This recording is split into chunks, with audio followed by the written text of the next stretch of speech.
लिखिए next question लिखिए, a particle moved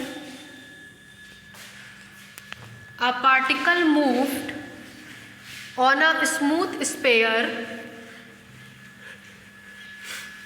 a particle moved on a smooth sphere under no forces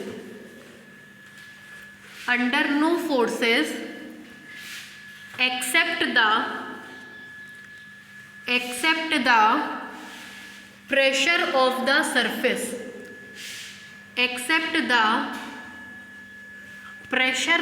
surface, then show that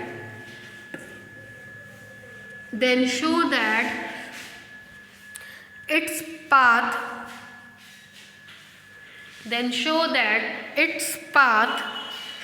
is given by the equation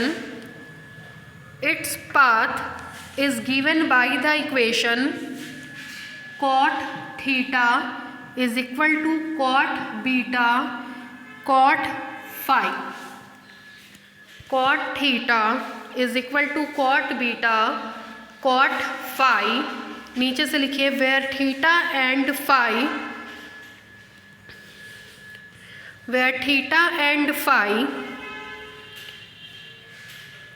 are the angle to the angular coordinates,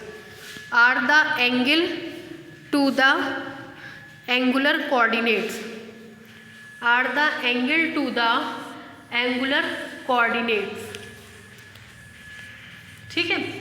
देखिए क्या कह रहा है, कोई particle है जो smooth sphere पे move कर रहा है, ये उसका डायामीटर ए बी, ये उसका सेंटर, किसी टाइम पे इसकी पोजीशन ये कह रहा है कि इस पे कोई फोर्स नहीं लग रहा है, केवल प्रेशर लग रहा है ऑफ द सरफेस। शब्द पे ध्यान दीजिएगा, ऑन द सरफेस, इन नहीं है, ऑन है। ऑन मतलब पार्टिकल इसके ऊपर है, तो वेट ऐसे डालेगा तो रिएक्शन आर ऐसे होगा, ठीक है अभिषेक। और अगर अंदर होता तो वेट ऐसे डालता तो रिएक्शन आर इधर होता, है ना। लेकिन यहाँ पे ऑन द सरफेस मतलब सरफेस के ऊपर है। क्वेश्चन समझ में आया। फिर ये एंगल मान ले रहे थीटा है, यहाँ से यहाँ तक की distance r is equal to a है। डायग्राम क्लियर है, लिखिए उसमें सॉल्यूशन में लिखिए, since only reaction R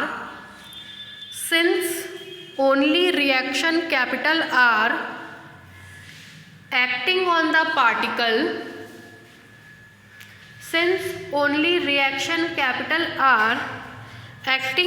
particle, then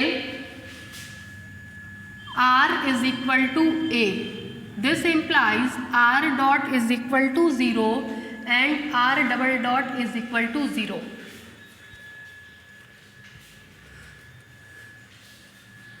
ठीक है काजल, ठीक है। नीचे से लिखिए, hence the equation of motion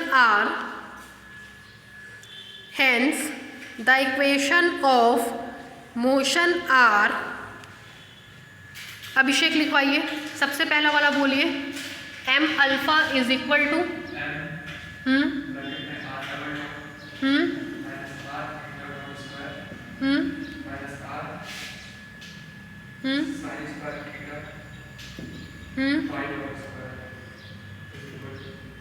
is equal to R के डायरेक्शन में, यही आर है, इसके डायरेक्शन में केवल एक फोर्स काम कर रहा है, वो भी क्या है, कैपिटल आर ए। एंड या देखिए सॉल्व करवाइए, this implies that M R double dot की वैल्यू 0, आर की value A, theta dot square minus R की जगह A sine square theta phi dot square is equal to R. This implies that minus A theta dot square minus A sine square theta phi dot square is equal to R by M, equation number 1, ठीक है। And दूसरा वाला बोलिए Abhishek. M beta is equal to 1/r D by D T R square theta dot, हाँ हाँ, इसके perpendicular direction में कोई फोर्स नहीं लग रहा है, is equal to 0। This implies that R की value 1/a D by D T, R की जगह a square theta dot a sine theta cos theta phi dot का square is equal to 0 2। And तीसरा बोलिए।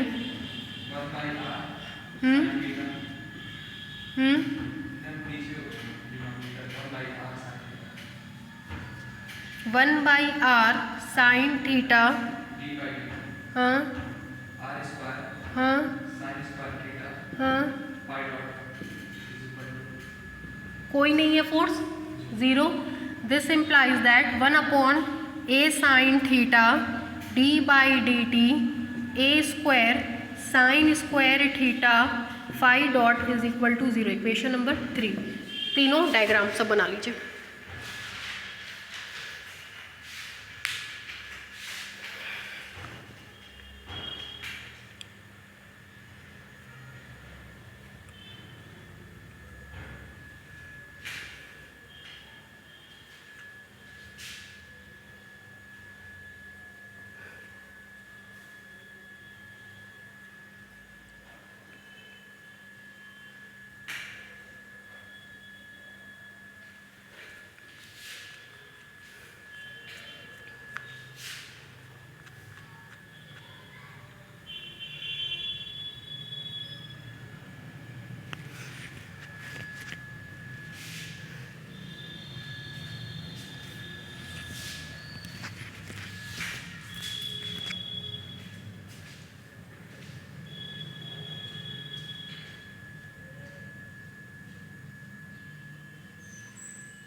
हो गया, डायग्राम बन गया।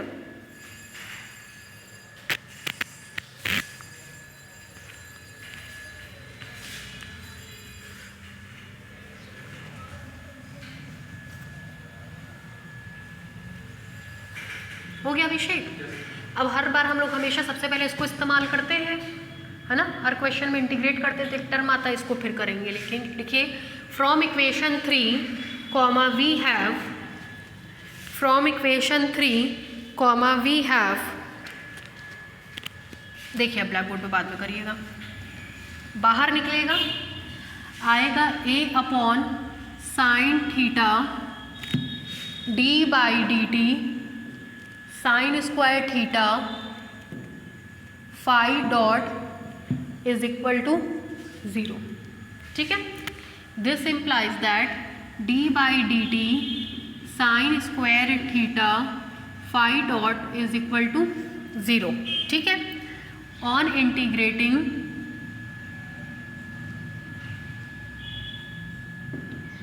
कॉमा वी हैव मिलेगा sine square theta phi dot is equal to साथ में एक कांस्टेंट ए। ठीक, ठीक है अभिषेक, इधर कर रहे हो। This implies that phi dot की वैल्यू निकलेगी A upon sine square theta, equation number 4। Putting the value of phi dot in equation 2 comma we get, ये रहा 2। फाई डॉट की वैल्यू पुट करने चल रहे हैं। देखिए इसमें से ए स्क्वायर बाहर आएगा, ए बाहर आएगा, इस ए के साथ क्या होगा, कैंसिल आएगा ए थीटा डबल डॉट, ये ए स्क्वायर बाहर हो चुका है, इससे एक ए से एक ए कट जाएगा, तो A theta double dot minus sine theta cos theta phi dot का स्क्वायर मतलब ए स्क्वायर साइन पे power 4 theta is equal to 0। This implies that theta double dot, कुछ गड़बड़ हुआ है क्या? देखिए कहीं ए छूट रहा है क्या?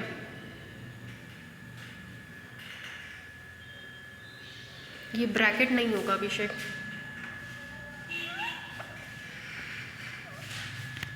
चेक करिए एक बार।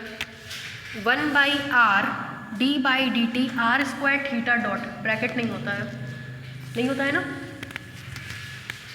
ये बाहर निकलेगा तो यहाँ पे भी क्या आएगा आपका, ए आएगा।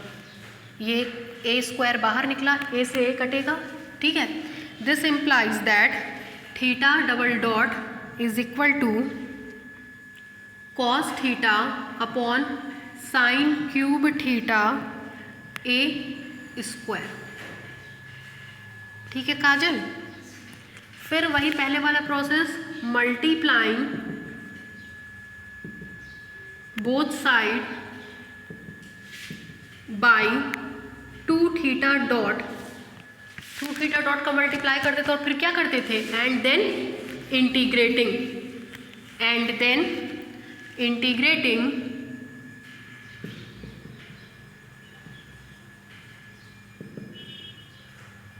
कॉमा वी गेट, चलिए देखिए 2 theta dot theta double dot आएगा 2 theta dot theta double dot is equal to 2 cos theta sine cube theta A square theta dot. ठीक है, इंटीग्रेट कराइए, ये क्या मिलेगा, थीटा डॉट का स्क्वायर इज इक्वल टू, पीछे इसका भी इंटीग्रेशन बताए थे, साइन थीटा की जगह टी मान लेंगे तो कॉस थीटा थीटा डॉट हट जाएगा, इसका इंटीग्रेशन आता है -1 अपॉन टी स्क्वायर, 2 से 2 कैंसिल होगा, आएगा -1 अपॉन टी स्क्वायर, तो मिलेगा minus A square upon sine square theta, साथ में एक constant B. This implies that boundary condition पीछे लिया था हमने, when theta is equal to beta then theta dot is equal to 0, पीछे भी ये कंडीशन ली थी, मिलेगा hence 0 is equal to minus A square upon sine square beta plus B. This implies that B is equal to A square sine square beta. Thus, above equation becomes,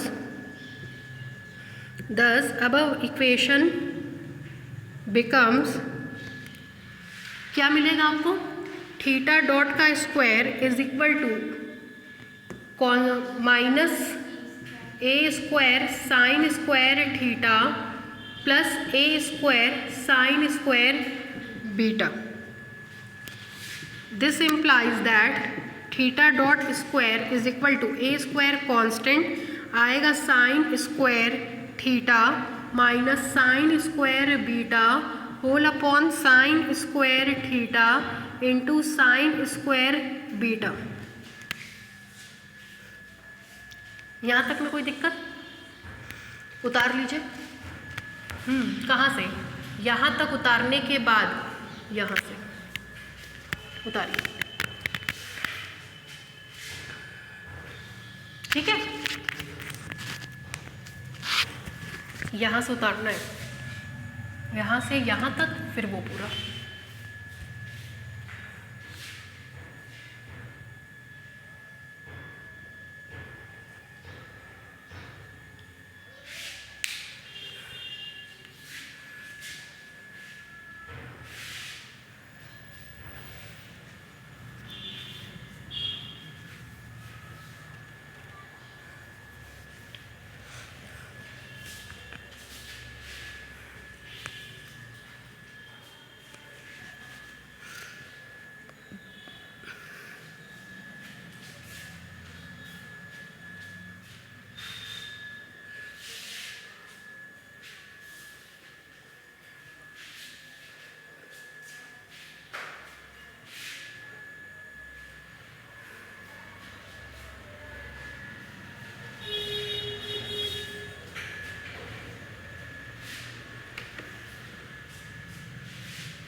किस चीज़ का test आप लोगों को 15 को?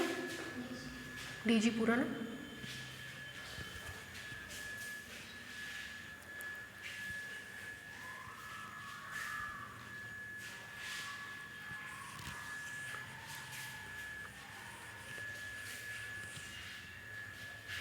हो गया भाई अभिषेक? फिर देखिए, दिस इम्प्लाइज थीटा डॉट का square is equal to A square, इतना अपॉन इतना करेंगे तो ये कैंसिल हो जाएगा, 1 upon sine square beta is equal to cosec square beta, minus इतना अपॉन इतना करेंगे तो ये कैंसिल हो जाएगा, 1/sin² theta is equal to cosec square theta. This implies theta dot का square is equal to A square. Cosec square theta is equal to 1 plus cot square theta, cot square beta, फिर 1 plus करेंगे तो 1 से 1 cut जाएगा, cot square theta. ठीक है विषय। This implies theta dot is equal to A under root cot square beta minus cot square theta. इसको डाल रहे हैं इक्वेशन नंबर 5। ठीक है, फिर देखिए dividing equation 4 by equation 5 comma we get, मिटाया नहीं था हमने इसीलिए 5 और 4 ये लिखा है, डिवाइड करने चल रहे हैं। मिलेगा phi dot upon theta dot is equal to A upon sine square theta whole upon A under root में cot square beta minus cot square theta. This implies का मतलब होता है D phi by D T whole upon D theta by D T is equal to A से कटेगा 1/sin² theta is equal to cosec square theta whole upon under root में cot square beta minus cot square theta. This implies D T से D T कटेगा, D phi by D theta is equal to cosec square theta whole upon under root cosec square cot square beta minus cot square theta. On integrating comma we get, तो मिलेगा इधर integral D phi is equal to integral cosec square theta whole upon under root cot square beta minus cot square theta with respect to D theta. This implies phi is equal to, चलिए put कर देंगे cot theta की जगह t, put cot theta is equal to t. Cot theta का मिलेगा minus cosec square theta d theta is equal to d t minus cosec square theta d theta is equal to d t. तो ये बनेगा integral minus d t upon under root cot square beta minus t square. ठीक है Abhishek. This implies that phi is equal to, इसका integration होता है cos inverse T by ए, मतलब T का मतलब हो जाएगा कॉट थीटा बाई ए का मतलब हो जाएगा कॉट बीटा, साथ में एक constant C. This implies phi is equal to, boundary condition लगाइए वही जैसे लगाते थे, if phi is equal to 0 and theta is equal to beta, theta is equal to beta and phi is equal to 0।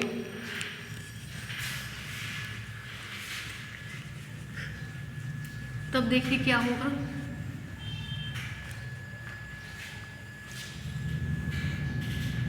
Then above equation becomes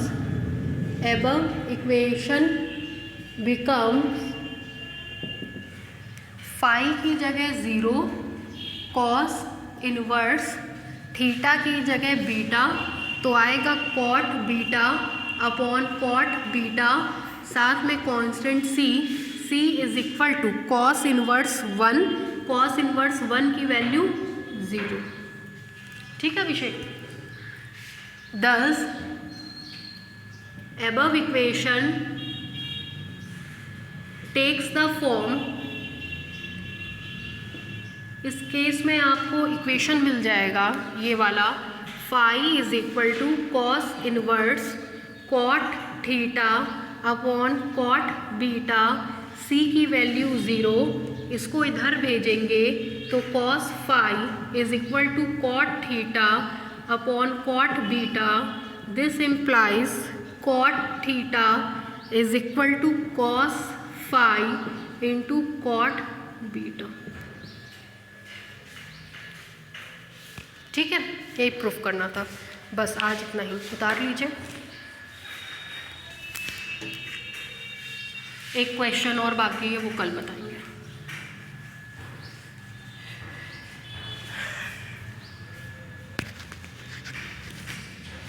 dividing से उतारना है, dividing वो उतार चुके थे, नहीं उतारे थे अभी, लिख दे रहे हैं। क्या था यहाँ पे, is equal to theta dot square is equal to A square, ठीक है। फिर theta dot square is equal to A square cot square beta minus cot square alpha. This implies that theta dot is equal to A under root cot square beta minus cot square theta. उतारिए।